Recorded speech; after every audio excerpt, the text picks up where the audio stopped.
Good morning class 12th.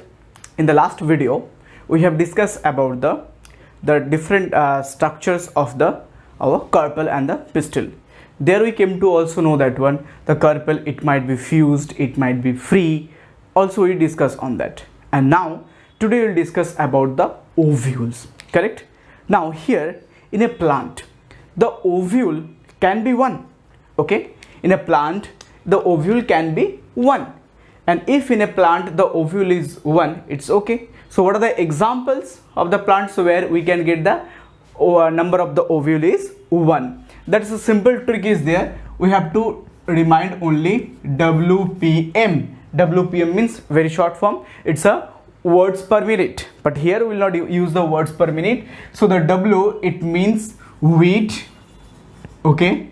P indicates paddy. And M indicates mango. So in this wheat, paddy and the mango, the ovule is only 1.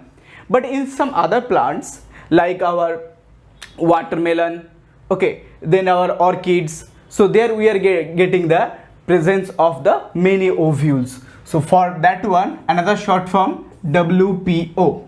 So the W, it's indicating water, melon, papaya and orchids. So in these plants, so what happens? In these plants the ovule number is more than 1. So what we came to know that one? So we came to know that one, there are the few plants are present, commonly our wheat, paddy and the mango. So in wheat, paddy and mango the ovule is 1. Okay, ovule is 1. So their ovule is 1, correct? But in the watermelon, papaya and orchids the ovule number is more than 1, correct? This is very much important. Got it? So the ovule can be 1 and can be more than 1. Now we have to know the different types of the ovule, based upon curvature. Okay, so what we have to know? The different types of the ovule based upon curvature. So here I have drawn some pictures of the ovule, correct? So as you are getting, some ovules positions are different. That means that here now we'll discuss the types of ovule, okay, based on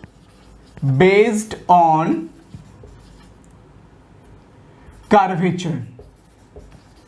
Based on curvature we'll discuss the types of ovule, correct? Now here if we discuss the types of the ovule, so what are the types of the ovule generally? So generally the ovules are 6 types. So what are those types? The first type is the ANATROPOUS ovule, okay, ANATROPOUS. Second is the ORTHOTROPUS. Third is the Hemianatropous. Fourth is the Compylotropus. Fifth is Amphitropus. And the sixth is Sarcinotropus. So total we have 6 ovules. Okay, so we have ANATROPOUS, ORTHOTROPUS, Hemianatropous, Compylotropus, Amphitropus and Sarcinotropus. So there are total 6 types of the ovules are present. Now here we have to know one ovule in very much details. So now one more things, this is very important and we have to know this because each and every time in the examination generally it's asked. So we'll discuss one ovule in very details. Now if you look into your NCERT book, so in your NCERT book always you will get, it's written the picture of the ANATROPOUS ovule, correct? The picture of the ANATROPOUS ovule. So what is this ANATROPOUS ovule? Okay, now before going into that we have to know the structure of the ANATROPOUS ovule. Okay, so let's move into that. So here I have drawn the picture of ANATROPOUS ovule. Now in the center we are getting embryo sac. Center is embryo sac. Embryo sac is present in the center. So this is our embryo sac. Correct? Now around the embryo sac there is a presence of some nutritive layer. That means I am painting over here, putting color, this red color portion. It's a nutritive layer, and this nutritive layer is called as nucellus. Okay, be careful, it's a nucellus, it's not a nucleus. Okay, so what is the nucellus cell? So the nucellus cell, it's a nutritive tissue that surrounds the embryo sac. If you focus over here, this is the center portion, the green color portion is our embryo sac. This portion is our embryo sac, this portion, and around this embryo sac the another nutritive layer is present. That nutritive layer is called as nucellus. Okay, nucellus. Now this is the nucellus. Got it? Now if we move to the from inside to outside, then only we can get this picture. Okay, so now I am moving from inside to outside. So we already discussed the nucellus. Now what happens just after the nucellus? Okay, for protection the nucellus layer, there is a presence of the integuments. Now here we know about skin.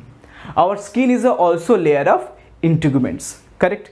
So our skin protects our inner parts of our body against any kind of the external damages. So same way also for protect the nucellus layer or for the embryo, so around the embryo or around the nucellus we are also getting one protective layer, and that protective layer is called as integuments.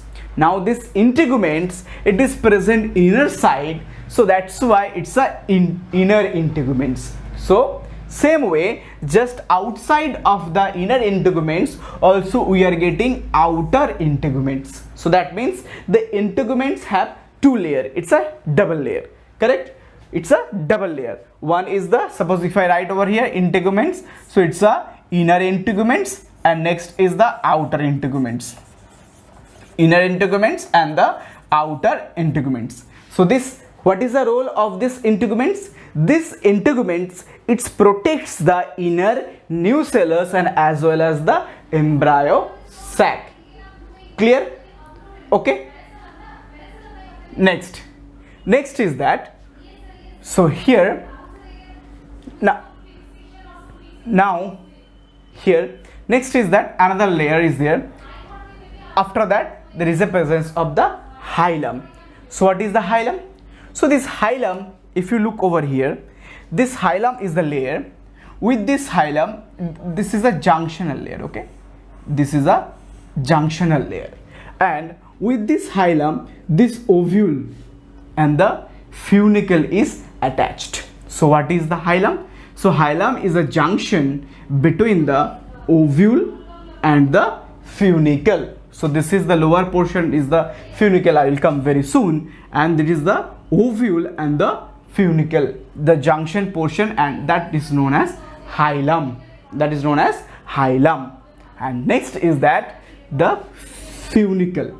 So what is the funicle? So through the funicle, it's a stalk-like structure. Okay, you can tell it's a stalk.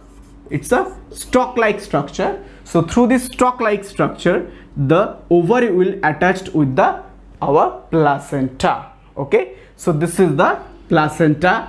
Below these portions of the funicle there will be placenta. Through this, with this placenta the ovule will attached through the help of the funicle. So funicle is a stalk-like structure. Okay, funicle is a stalk-like structure.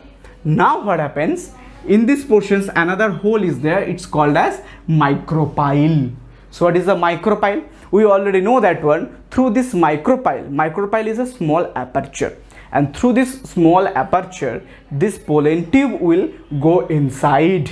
The pollen tube will go inside. So that's why there is a small hole is present, and that small hole is called as micropyle. And opposite of the micropylar end, there is also chalazal end. So that means very simple, opposite of the micropylar end, there is a chalazal end. Clear? So there are the two ends there. One is the chalazal end. The chalazal end, which end? The opposite of the micropylar end is called as the chalazal end. And this portion is the hilum, or sorry, micropyle. In this micropyle, there will be no depositions of the any kind of the integuments, and through these regions only what will happen, the pollen tube will be joins in this portion.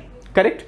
And now here, if you look into that one, the ANATROPOUS ovule, they have 180-degree curvature. That means this is the structure of the ovule. The structures of the ovule, it's actually, if you look into this picture, very easily you can get this. This is a orthotropous ovule, correct? And this orthotropous ovule, if you look this position, this is the micropylar end, this is chalazal end. Just it's become opposite. So that's why it's a 180-degree curvature we are getting in ANATROPOUS ovule. So in ANATROPOUS ovule we are getting 180-degree curvature. So very easy. Next we have to know about the few examples. Generally in the angiosperms, okay, this ANATROPOUS ovule, it's majorly common in all angiosperm. Okay, majorly it's common in all angiosperms, like our Malvaceae family, Solanaceae family. In their family, this ANATROPOUS ovule is very much common. Okay, it's clear. Now we have to move into the another ovule, that is orthotropous ovule. So what is the orthotropous ovule? Same structure it will be there. So this is the integuments. Okay, this is integuments. It will be outer integuments, it will be inner integuments, and on that one again there will be a nucellus cell. Okay, so there is a nucellus cell, and inner structure, that is our ovule. Okay, that will be our ovule is present. Now here, this I told already, the ovule already attached with the placenta through the help of the funicle, correct? So this is the funicle. Okay, and over here this end, through this end is called as chalazal end. Chalazal end, and opposite of the chalazal end there is a micropylar end. Now here if you look at this one, this micropylar end, chalazal end, and the funicle. What? This micropylar end, chalazal end, and the funicle. So in the ovule, these three are present in straight line. So the micropylar end, chalazal end, and the funicle, these three are present in a straight line. So simply you can tell that one, there is a, as it is present in a straight line, so that's why it's called as a orthotropous ovule. So that means in orthotropous ovule, what happens? Micropylar end, okay, chalazal end, and the funicle, it presents on straight line. They present on straight line. That's why it's a orthotropous ovule. So where we can get the orthotropous ovule? The orthotropous ovule is present in all angiosperms. Okay, except another one, the polygonum. In polygonum also we are getting the orthotropous ovule. Polygonum is a types of angiosperm. So where we can get the orthotropous ovule? So the orthotropous ovule is present in all gymnosperm, and apart from that one, it is also present in one angiosperm, and that name of the angiosperm is the polygonum. This is very much important. In the NEET examinations it is asked, okay, where we can get the orthotropous ovule. Generally it's abundantly in the gymnosperm, but apart from that one also in angiosperm also we are getting the orthotropous ovule. Clear? So next we'll move into the another types of the ovule. It's called hemiautotropous ovule. It's a Hemipyle ovule. Now if you look into this structure, so in this structure the ovule is present. So that means these things are center portions. This is ovule, we already know these things, and another one, this is the all the integuments are present along that one. Same way the nuclear cells are also present. Okay, and what we can call this end, so this end easily we can call them as micropyle end, and same way we can call them as this end is the chalazal end. And where is the funicle is present? Definitely this stalk like structure. So this will be the funicle. Now if you look into that one, this micropylar end, chalazal end and the funicle, they present in 90-degree situation. Just check into this picture. This is the ovule, and ovule and the funicle, they are connected in 90-degree, correct? So that's why what happens, this is called as Hemianatropous. So in the Hemianatropous, the ovule is present in 90-degree curvature, 90-degree curvature to respect to funicle. That means this portion is the funicle, and over the funicle the ovule is present like this. So that's why it's a 90-degree curvature is there. Okay, so where we can get this types of the ovule?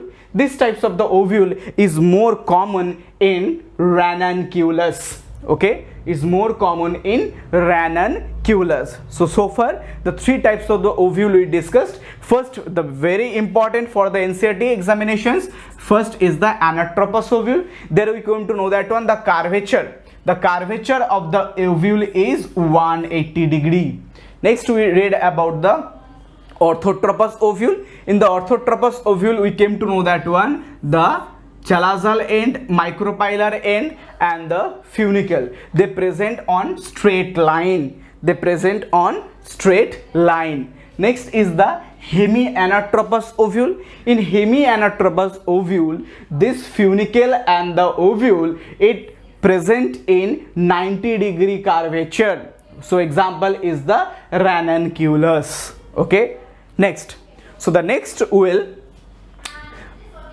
know about the another types of the ovule. It's a Compylotropous. So don't get confused, because the structure of this Compylotropous and the Hemianatropous is more or less same, but is there little difference is also present. So how can we explain this Hemianatropous ovule? It's a very simple, or Compylotropous ovule, very simple as like our Hemianatropous. So this is our ovule. Okay, this is ovule. So these are the nucellus. Okay, these are the integuments. Everything is present. Okay, now what happens, and this is also funicle. So what is the funicle? So funicle we already know. The funicle is a stalk-like structure that helps the connections of the ovule with placenta, because in the last video we discussed about that one. Through the placenta only there will be emergence of the ovule. Now here, same as like a Hemianatropous, the ovule and the funicle, they located in 90-degree. Okay, so that means there is a 90-degree curvature is present. But along with the 90-degree curvature, if you look about this micropylar end, this end is the micropylar end. Now if you look into this end in very details, you will easily get that word. Check into this micropylar end and check into this micropylar end. Compared to that Hemianatropous, this micropylar ends, it's little bit moves downward. Check it, it's little bit moves downward. But over here, this micropylar end, it was not moved to the downwards. But here, this micropylar ends, it's generally moved towards the downwards. Okay, so that's why this is the speciality of this our Compylotropous. So in the Compylotropous, what we came to know that one, in Compylotropous, this micropylar ends, it moves downwards. It moves downwards. Okay, so example of the Compylotropous, generally we are getting them into leguminous plant. So that's why the example is written leguminous. Okay, where we can get them? We can get them into leguminous or leguminous plant. Okay, so here also the 90-degree curvature is present, but here difference is there between the Hemianatropous and the Compylotropous, that micropylar ends it moves downwards in case of the Compylonatropous, but in the Hemianatropous this micropylar ends it never comes down towards the down portion. Okay, so next move into the another. Now we will discuss about the another types of the ovule, that is our Amphitropus. Now this Amphitropus ovule on the point of NEET examinations is very much important, very important, because each and every year this question is asked from this Amphitropus ovule. Now what is the speciality of the Amphitropus ovule? In the case of the Amphitropus ovule, remind this, very important, the curvature of the ovule is more than 90 degree but less than 180 degree. That means the curvature, that means here we'll get that one, the starting, the ovule also start curvating or rotating. Now the curvature of this ovule, it will be more than 90 degree, okay, and less than 180 degree, and as a result the ovule will get the structures of horseshoe shape. So horseshoe shape structures of ovule we are getting in the case of Amphitropus ovule. So this is the Amphitropus ovule. So in the Amphitropus ovule, due to the rotation of the ovule more than 90 degree and less than 180 degree, the ovule gets rotate like a horseshoe shapes. Okay, and in the NEET examination it's asked generally in which ovule we are getting horseshoe shape structure ovule. So the answer will be Amphitropus ovule. In Amphitropus ovule we are getting horseshoe shape like structures of the ovule. And where we can get the horseshoe structures of the ovule? Generally we are getting in poppy plant and the lamina. The poppy plant means it's from these plants we are extracting opioid. The scientific name of the poppy plant is the Papaver somniferum, and another plant is also present, that plant is the lamina. Okay, and the last one is the Sarsinotropus. So the Sarsinotropus ovule, what is the speciality of the Sarsinotropus ovule? In the Sarsinotropus ovule, the curvature of the ovule, this is ovule, the curvature of the ovule is more than 360 degree.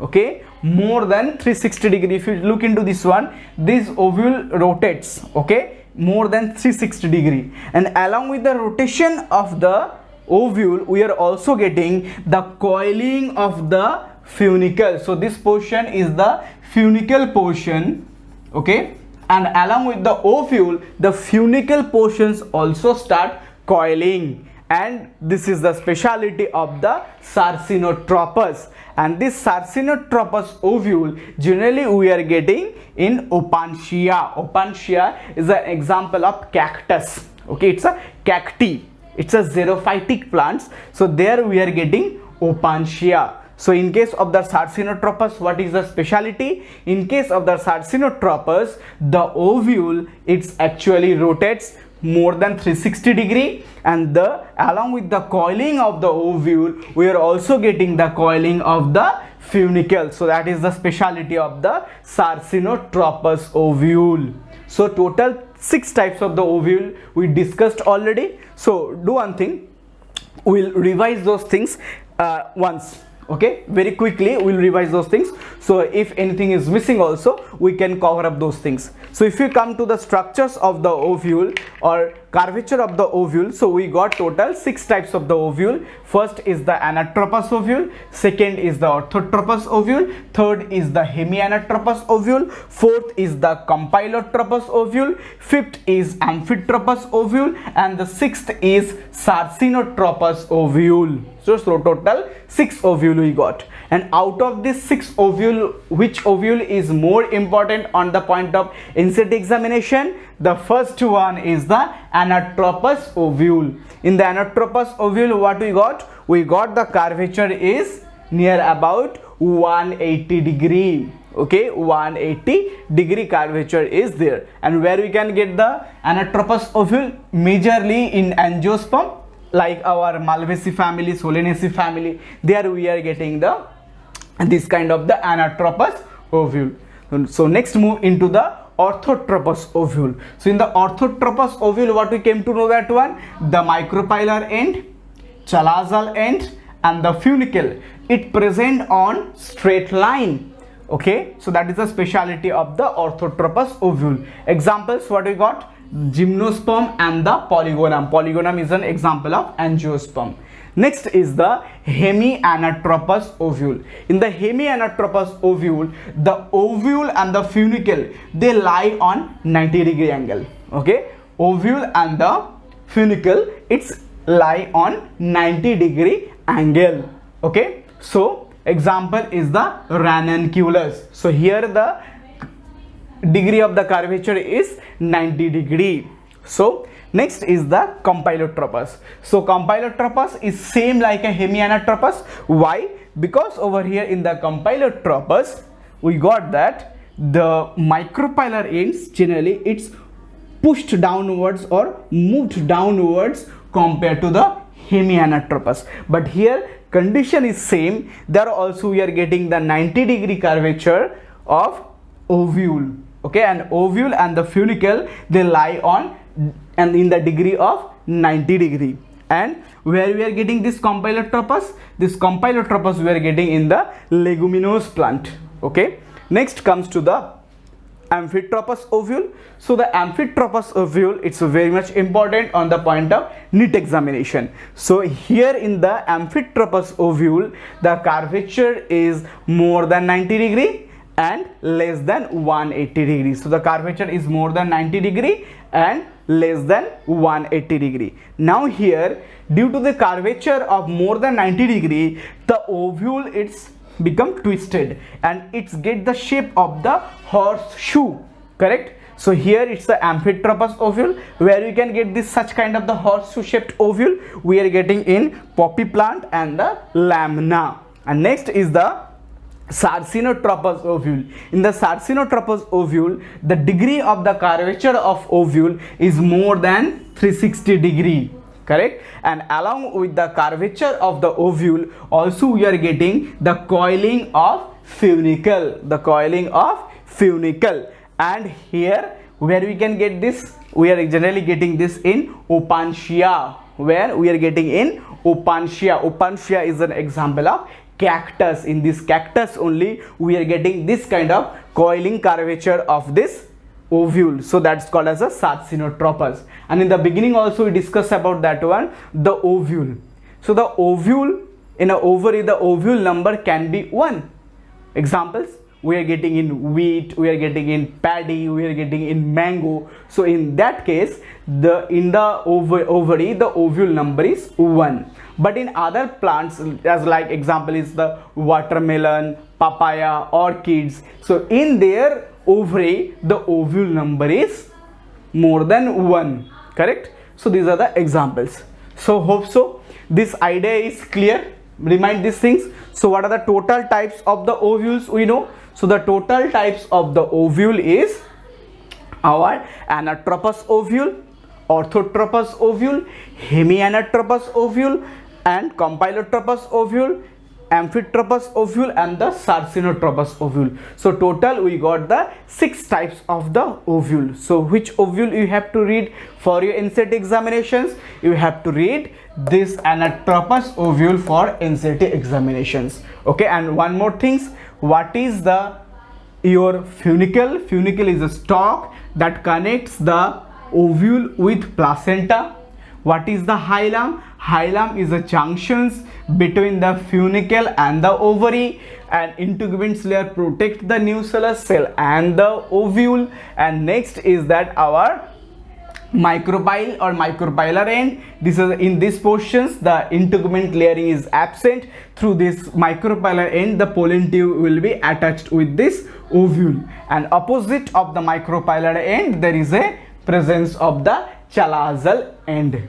Okay, clear?